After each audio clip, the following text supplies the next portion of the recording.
There are a lot of ways to train. I didn't know that before pursuing education and knowledge, that there are training models, and the more that you use those training models, the more you are challenging yourself for the ultimate goal of becoming a better player in whatever sport you're in. I think it's getting a little muddy. The idea of training for training's sake. It's kind of become a popularity thing. It's become a social media thing. I train with so and so, whatever, whatever. But I think we need to remember what we're training for. The example, again, soccer is my world, so I will use soccer pretty much always. But it's I think it applies to any sport. The idea of your goal in training is to do things that help you get better in an 11v11 match. Your goal in volleyball training is to get better at playing a game of volleyball. Baseball, my training is helping me get better at playing a game of baseball. I think that training has become its own little vacuum, and it doesn't necessarily transfer. So what came to my, or why I want to talk about this today is a pleasant surprise going to a session today. I was working with a goalkeeper. He's been feeling a lot better from his elbow problems. I haven't seen him put in live action work for a long time, and that's a very important piece for me to know. Where should we focus in our sessions, knowing that every time I step on a field or I work with an athlete, I don't care what the training is, as long as it's connected to what we need to do in a match. So I was kind of outdated with him. I used to be his goalkeeper coach at the club he played for, so I saw him a lot. I have a lot of live action information in my head as to what he needed to work on in training to improve in those matches. But it's been a long time. So show up at the field thinking, okay, we're going to continue the rehab of the elbows, continue trying to kind of create some injury resilience, work on some other things that were underperforming. And then I get there and there are two college players just doing their own training. And they're just doing passing drills and a pass here and a hit there and just kind of stuff. Activities is a good word for it. And in my mind, I kind of went, man, not often are there the same age groups of boys at the same field at the same time. I always have an open invite. Any goalkeeper that wants to work and bring a striker, bring a winger, whatever, I'm all for it, because I don't think you can get that exponentially better with just goalkeepers and a goalkeeper coach, considering we're trying to prepare for outfield players. It's much different with a goalkeeper hitting a ball on you than an outfield player. Hopefully a lot of goalkeepers learn how to shoot. If you are a young goalkeeper and for some reason you watch this, learn how to shoot extremely well. You can get an opportunity at a new level just by scoring on the guys that they have already. It makes them better. So if they can bring in a training player for the first season that can actually help the first string, second string improve, there's your opportunity. You're in the door. Now it's up to you to go earn that spot. But ball striking is a big part of that. And being able to score goals on kids and not miss the frame is very important. But it's nothing like outfield. Outfielders hit like strikers today, they're hitting big dips and stuff like that, where most goalkeeper training environments, if you want to work on that, it's got to be a volley from hand. But these strikers aren't hitting them from hand. They're hitting them off the deck like that, and that is a much different look. So I looked at this and went, ooh, very unique opportunity. I haven't seen this goalkeeper in live action forever. I need updated information on how he does against guys that he would be competing against. And here's a striker and a left back. So we said, hey, are we interested in doing something today? And the boys were absolutely interested. I went, awesome. So we made it about the goalkeeper and said, well, we're here. I'm here to work with you. So we want to work on some different tight angle stuff. Try and put it into live action as much as you can with 3 people and just see what we get from it. So we painted the picture for, okay, striker, how do you play in a game? Like, that was my only question. What do you need to do in games? He goes, I'm more like a false 10 or a false 9. I drop in, back to goal often, look to turn. I went, great, let's paint that picture. And then the left back, he's like, I'm often attacking. We play in a 3-back system, so I'm a wing back. I'm not the left center back. So I am in the attack all the time. I went, great, left foot or right foot. He goes, I'm a left footer, so he plays on the left side. I went, what are the behaviors that you need in a match? He goes, often I'm looking to cut inside or be in that little half space. And a lot of times, if I find that space is too crowded, I've got to draw myself out and look to whip balls into the box. Went, okay, so 9 will make a decision-making challenge for you based on the turning and the movement that you need in that false 9. And left back, we will make a decision-making component for you on, do I take it line and whip it, or do I cut inside? And the decision-making was very simple. Like, we didn't have a lot of players, so I just put 3 color cones on the ground with space between them and would challenge them and give them a color to drive at. Late, early, sometimes as the ball is on the way, sometimes after their touch, just creating a varying degree of, I have to, as I'm receiving the ball, make a decision on what I heard and go. And often that happens in the sport, but you'd hear overlap or man on or something like that. And we didn't use that language. We wanted to get to the reps. So we painted that picture, and I'm watching these guys train, and I'm going, this is missing from. I don't see groups do this. Like, yes, you'll do a shooting drill, and we finished, go figure, with just kind of like a, hey, ball from the corner or ball from a end line, touch and hit.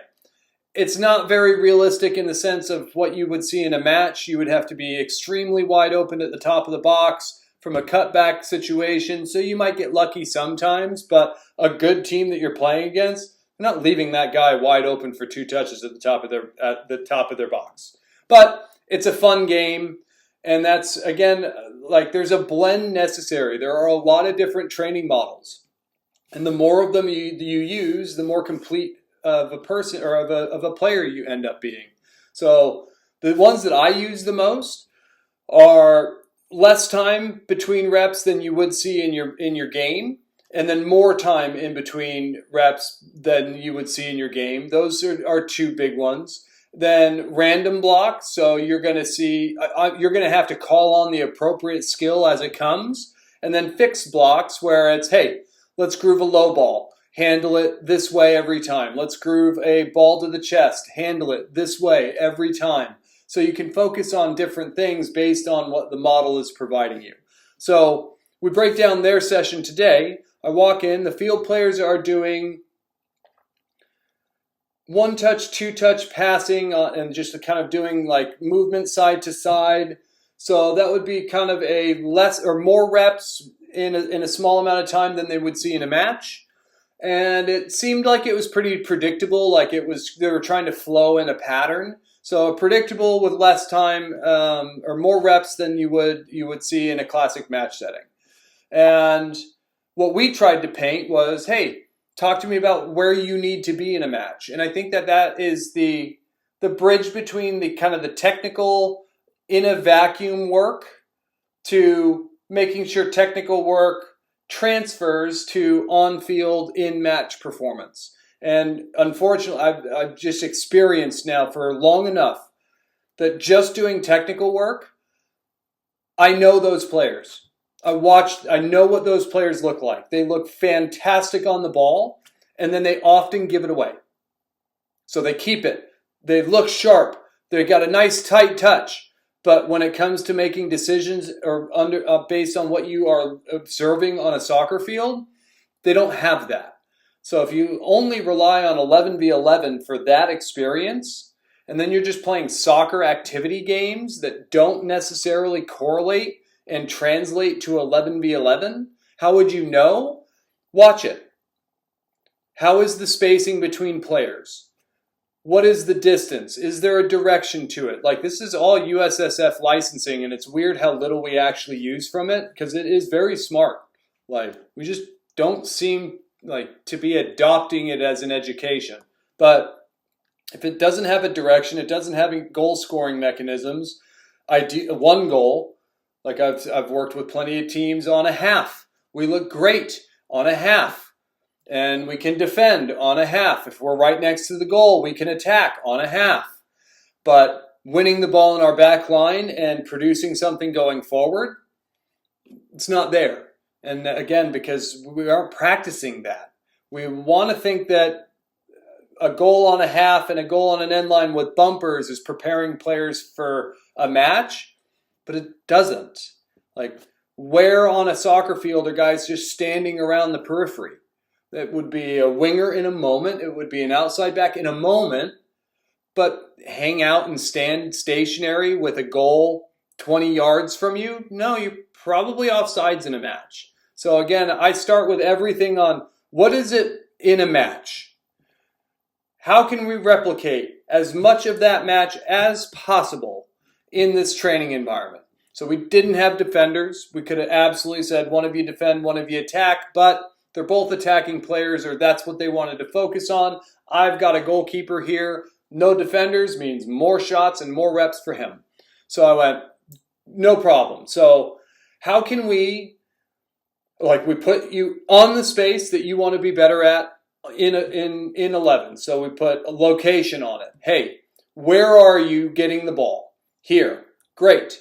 How can we make a decision out of this? Because ultimately, you're checking for the ball. You're figuring out what you want to do with it after you get it. That's decision making. So simply, I give him a color. Red, blue, and green cone. Put them into the three areas that he kind of goes, yep, I'll be here, or kind of looking for it here. And then it was one set of check to the ball. As I'm playing it, I give him a color. He's got to find it, turn, and attack it. The other one was give him a color. He starts moving there, shows to the ball, give him the ball, and he's off on the attack. The wing back was a cut inside or take line decision. Very, very simple for him. So it was, as I'm playing him the ball, give him a color. He's got to drive at that color and execute whatever the skill is, whether it's cut inside and shoot or take it line and cross it into the 9.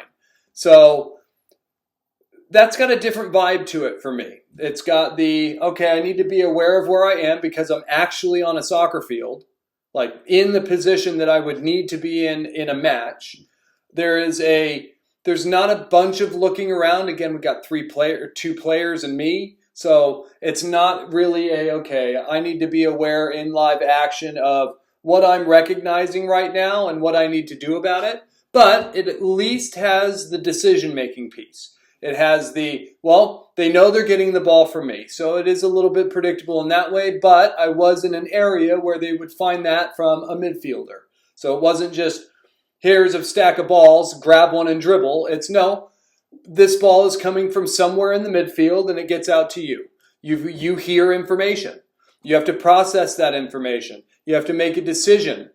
Do I drive? Do I cut inside? Or as the 9, do I go here, or here? And then execute. And that's a lot different.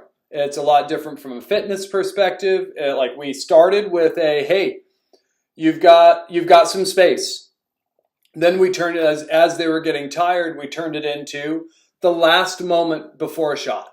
So working on that just little body shake or little shake or whatever the unbalancing move is of the defender, touch and hit.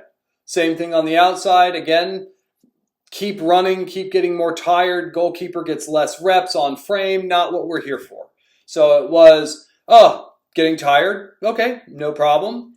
Let's take away the distance of the space and just work on that last piece. And then we finished with just a fun game. And I think that the games are super important. They break up the requirement to get exponentially better. It takes work. It takes focus. It takes attention that most people do not give to their sport. And it's a lot. It's tiring. So I learned a while ago with a team that you use soccer games for breaks from the learning. They are not the learning. And I think that that's what we've gotten away from. Training is in a vacuum. We train, then we play. And we train, and then we play. And I look at it and go, no, we train to play. It's the whole point. Why are we just training? Like, I want to get better at 11v11. And like in my own college career, it's like, I never saw the pattern play sessions work out. Hey, everyone go stand on their cone. Like, I hated it because I was a goalkeeper, which meant practice is over. I'm not getting a shot today. But it was, all right, ball goes there. Then it goes here. Then he runs there. And just, like, I'm the goalkeeper in a match. We did that on Friday. I didn't see it once on Saturday or Sunday. We played back-to-backs. And I'm going, are we just, what? I don't know. I don't get it. Like, I never understood it. I didn't know why. I just kind of went, this is annoying. Because, again, I don't get any work there. And there was no pressure. Like, if you want to work on that stuff, it's where's the opponent? Soccer is about pattern recognition. Where is the opponent is the pattern. Unless you're the dominant team.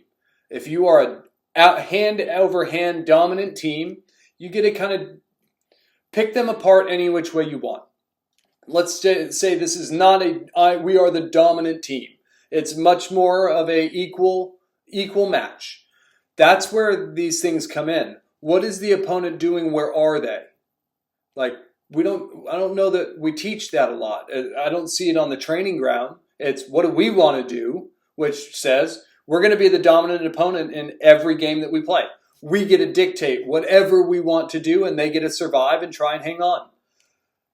But if you're playing an equal side match, that requires a different pattern recognition and a different team.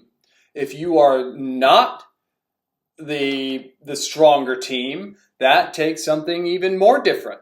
And you need to know that about your squads that you're working with is what are we in the grand landscape of things? Can we just focus on us and get after it?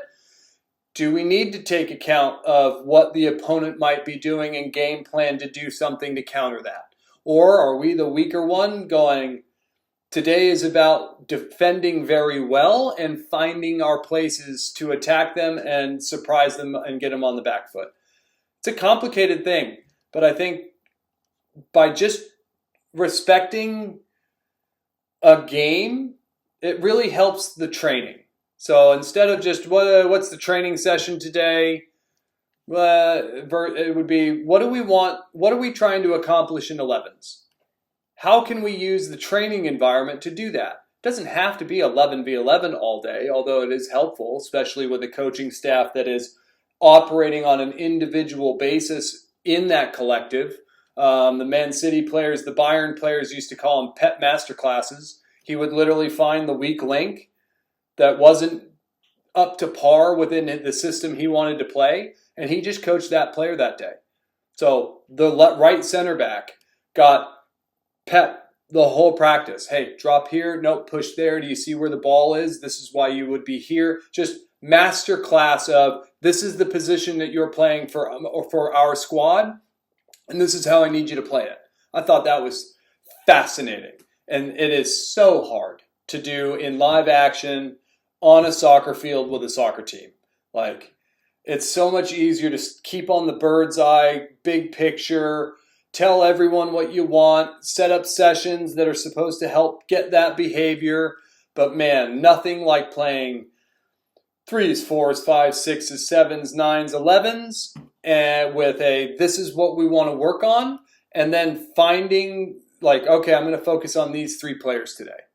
Because if you thought about it, if 3 players now walk off the field and understand it, you're probably going to be in a place that you want to be as a team a lot faster than everyone just kind of getting the blanket statement and saying, hey, this is where you need to meet. This is where you need to get. So there was the thought on the day was how do we take training and make it more specific towards what they will see in a game? So let me paint baseball. The sport I left for soccer, I loved it. It was my second sport. The reality of it was the head coach of the soccer team came to me and said, "You're pretty good. If you stop playing that other sport, you could probably start on this team." And I went, "I'm in." I don't know if the baseball coach would have said that the same way if I stay in soccer. But the soccer coach said it first, and I was interested. I wanted to be a part of something. And that made me feel like I was very needed and wanted. And I was. It was the starter for that team as long as I played for it. But baseball, if we look at some of the things that I've noticed on taking batting practice, like one, the reps are different than they might be in a game. So you can understanding that you can utilize different models. You can say, hey, the average time in between pitches in a baseball game is this. We're going to do half of that so you get more reps, and I want you to focus on technique. Then we're going to put it into game-specific durations and see, can you call on that technique when you need to in the moment like it's a game. Infield, or taking I've been out of it just long enough to not to remember what the fielding part is. They got a lingo. But the fielding aspect, how often are we treating it like there's a runner versus I field it, I zip it to first, coach hits one to third base, so on and so forth.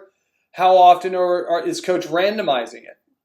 Or do we know first, second, shortstop, third, then I'm going to hit the outfield? Or is it, be ready, I might hit it anywhere? That would be a little bit more towards what you would see in a baseball game. Adding pitchers, I know pitchers are it's a very unique, delicate thing on you got to save arms, you got to keep track of pitch counts. Not every day can be a go like it's a conference game. So with pitching, I would ultimately say, like, the ideas there would be, I'm sure that they're seeing live action. It's just a very small pitch count. I